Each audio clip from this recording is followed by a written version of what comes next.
Now imagine this is your money and you'll be doing this to it every month without even knowing it. This is happening to about half of you watching this video right now, and I was definitely one of them until I did a proper research and some calculations.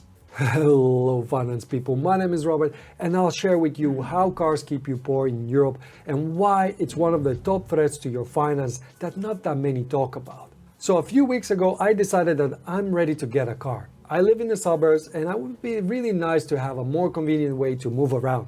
Right now I'm using my bike and public transport.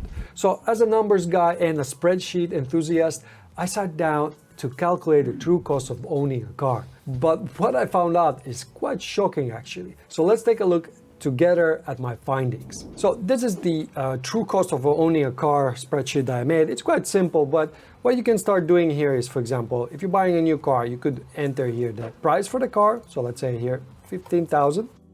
If you have a down payment or old car, you could also enter it. But just for the start, we're not gonna have anything there. And interest rates, I checked right now, in Netherlands, there are somewhere between 6.5 and 7. I'm gonna use that 7 for now. That doesn't make that big of a difference. And then the loan terms, we're talking about 3 to 4 years. I'm gonna put 4, and you can see that advertised payment per month would be 359 euros, which is actually doesn't sound that too bad if that's what you have to pay per month. But the problem comes when you start looking at all the costs. So obviously you have the interest in principal that's included in the 359, but then you start having things like taxes and insurance, maintenance like tires and repairs, or that's all together. Parking, that's also cost. If you're living in a city, it might cost you just 20 euros to park for a few hours somewhere. And then you have obviously gas costs. This depends on how much you drive every year. And maybe the biggest one that people quite often miss out on is the depreciation. The newer the car, the higher the depreciation, so the more value it loses in the beginning of its life. For now, I put an average of 6% per year, but if you would have a new car, this would go up to maybe even 10% for first years. That brings us that we have total costs per month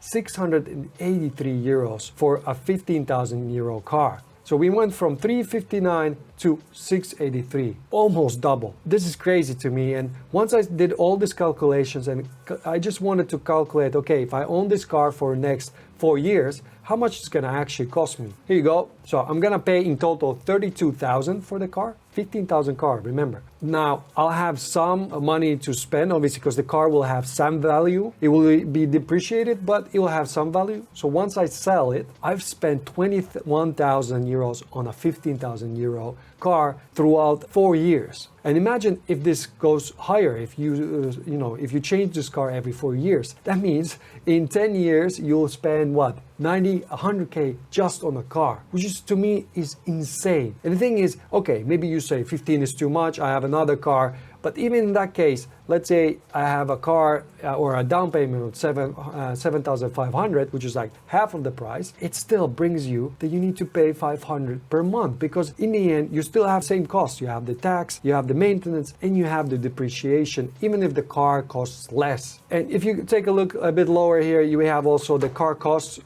in this case, how much it's gonna cost in terms of which parts of it are the most expensive.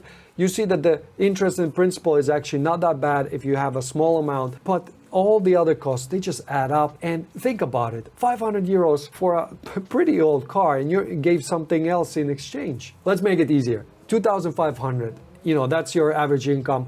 And if you take 500 out of that, you have 2,000 left, and you still need to live somewhere. You need to buy food, you need to buy clothing, you need to, entertain yourself somehow. So if your car is 1/5 of your monthly budget, it doesn't leave much room for anything else. You're basically paying off that car. Now that you saw all the costs, did any of them surprise you? To me, some of these came just as a surprise once I started doing this exercise.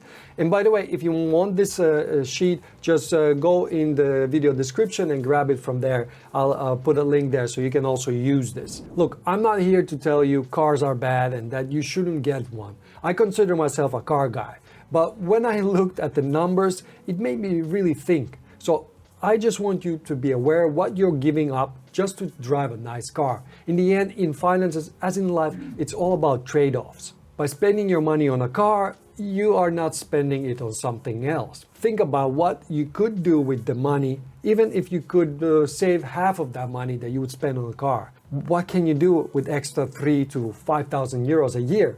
Could you go on a 2-week vacation with your family or go out more with your friends? Maybe it could be your first investment into your new side hustle to make some extra money. So now that you know the true cost of owning a car, you can start putting back the pieces and start deciding where you spend the money and what's the most important thing to you.